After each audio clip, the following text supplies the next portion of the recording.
We are Stephen and Jill. Together, we've been buying and reselling land since the 90s. Our data-centric approach leaves our buyers asking, how can you sell it so cheap? Here on the Land Academy Show, We answer that and more.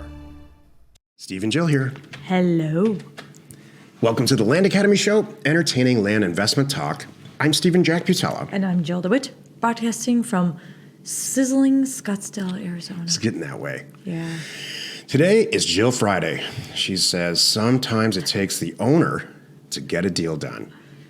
Boy, that's the truth. Yep. Sometimes the owner's got to get involved. Yep. Like sometimes dad's got to get involved. Yep. That's what this is all about. That's exactly what this is about. Like, you don't want to do it. I'm here to save you. If you think your staff's all idiots and no one can do anything, that's not true.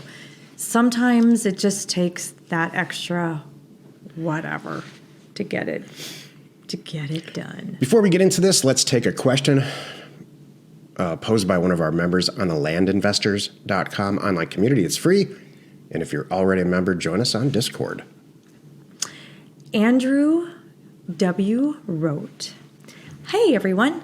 I'm very interested in doing Land Academy. However, I'm not a citizen of the United States and was wondering if it would still be possible to purchase and sell land in America. Yes. If anyone can answer the question for me, that would be great. Also possible, were there any particular issues that came along with not being a citizen? Thanks a lot, Andrew." I thought this was important because it hasn't come up in a while. And people don't realize that. You don't have to live here, and you don't have to be a citizen. You don't have to have a visa. You don't have to be a resident. You can be happily in, say, Ireland. We have a group. And do this. This comes up probably once a week now, maybe once a month, but probably every couple of weeks somebody asks this question, whether they're in Discord or wherever.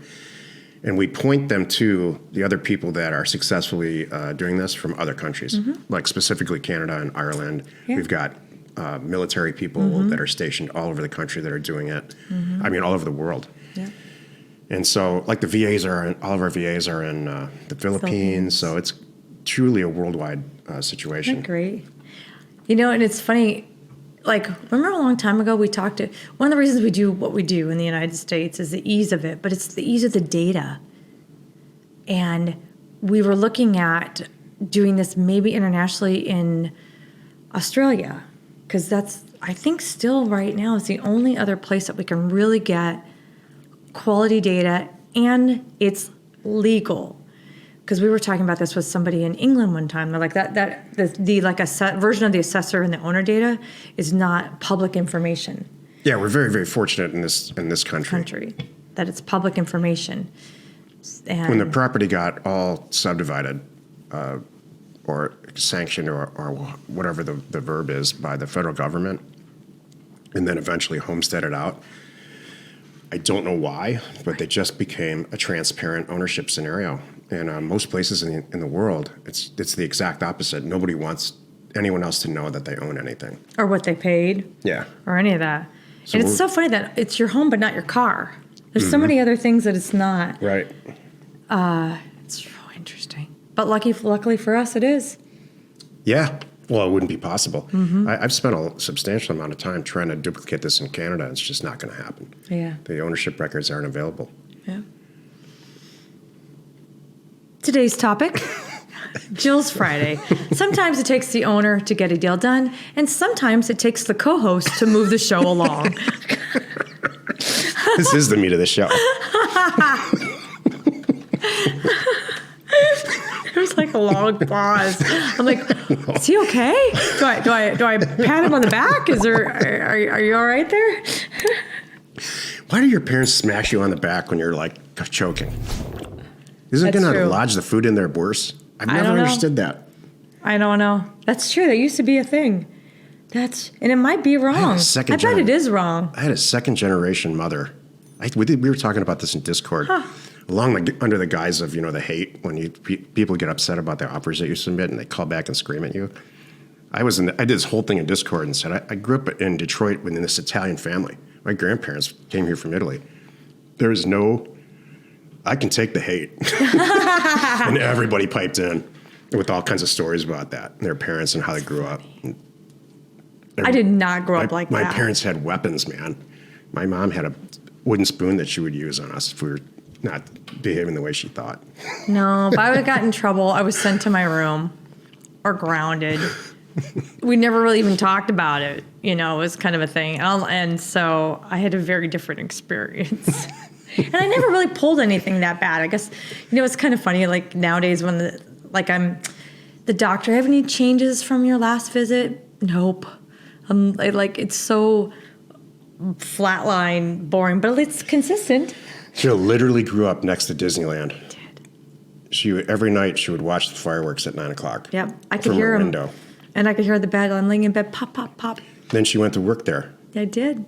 It was a lot of fun. That's not the childhood I had.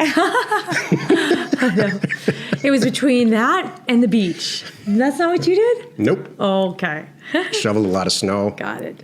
Learned a lot of 4-letter words Yep. from my grandparents and my parents. I understand. So this topic today is a little bit of it's not, it's not meant to be a rant. It's meant to say you're not nuts, because sometimes it even happens to us. I know people look at us like, what do you mean? Even at your level, you had to get on the phone and talk to a title agent? Yep, I did. It wasn't going the way I wanted it to go.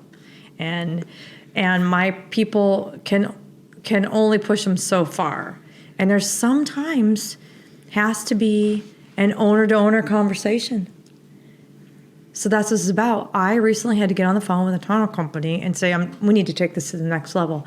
I appreciate you, Sally, but you're not the good person I want to talk to. And I don't even want to talk to your manager.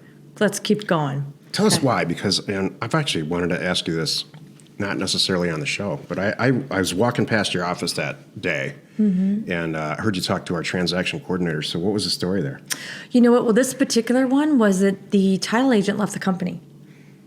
And whoever they passed it off to, it may have been the understudy. A lot of title agents, especially right now because they're so busy, they have, junior title agents that are their assistants.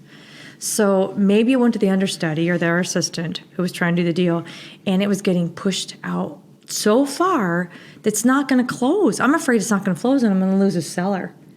And we're starting over again too. The person wasn't really, they weren't the sharpest knife in the drawer. It's not like it wasn't a seamless transfer, which it should have been. Sure. The amount of money that we spend, the amount of business that I give them, or the level of communication and how on the ball we are. This is not my first deal. So when I come to title agent, this is part of my issue too, is that my staff most of the time knows more than they do. They definitely know more about the deal. And the top person on my transaction team has done title stuff and trained title people. She's had that job. She still does that job on the side sometimes, helps out some of her friends at title agents and kind of moonlights on the weekends and helps them get deals done. And I'm like, go for it. I don't care. You're weird, but okay. Like, it's not how I would spend my weekend. You're weird. So, but no, in a good way. But she does. So she really knows her stuff. So she's often educating these people. So the fact that, I just had to get involved. Again, she got as far as she can go. And it's, what it probably just was her title. And there's nothing wrong with that. So I have to get on the phone and say, look, I'm the owner. We need to solve this right now together. And sometimes it's owner to owner. We got to talk. Yeah. And it's like, so and you have to connect with these people. I've had to do that time. One time, I remember a massage company a long time ago. I was going to a massage company, not kidding. I prepaid, I get like 2 massages a month. And then something happened, big staffing change. And I was getting the runaround from the staff, no matter who I talked to. And so I blasted an email to the owner of the company. I was pissed off.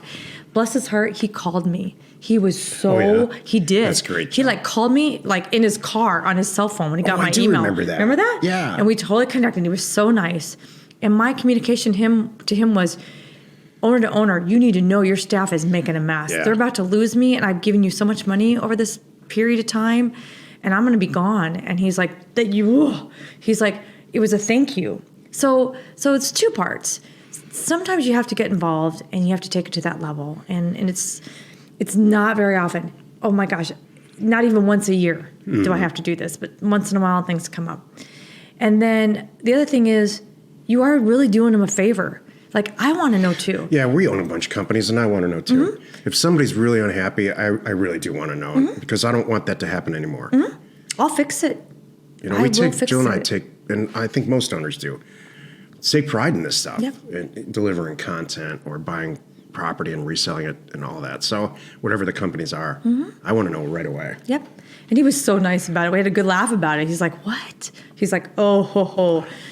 Don't worry. I will take care of that tomorrow. And there's going to be some retraining going on, kind of thing. Just like when the kids are little, you want your teachers to say, look, the kid's they're either not behaving correctly or they're not grasping math. I mean, so we could, as parents, make different decisions and get them the stuff that they need or whatever. So Right.